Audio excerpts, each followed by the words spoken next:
Building competence through education and training in radiation protection is fundamental to the establishment of a comprehensive and sustainable national infrastructure for radiation safety, which in turn is essential for the beneficial uses of radiation while ensuring appropriate protection for people and the environment.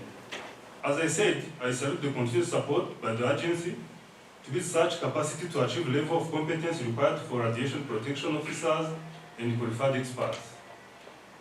This workshop is a golden opportunity for Rwanda and other participants from across Africa as a forum for participants to discuss the competence needed by the radiation protection officers and qualified experts to carry out their duties and the different available learning paths at national level to achieve the necessary competence.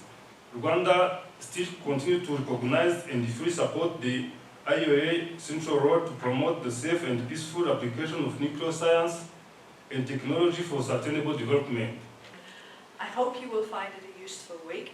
It is a workshop, so you will have to work.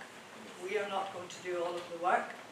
We want, importantly, we want input and ideas from you.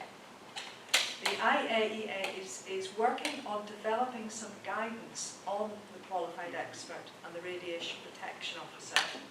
But this guidance needs to be applicable and workable for all. So we really value your suggestions and your input this week, because we will use that going forward to develop the guidance.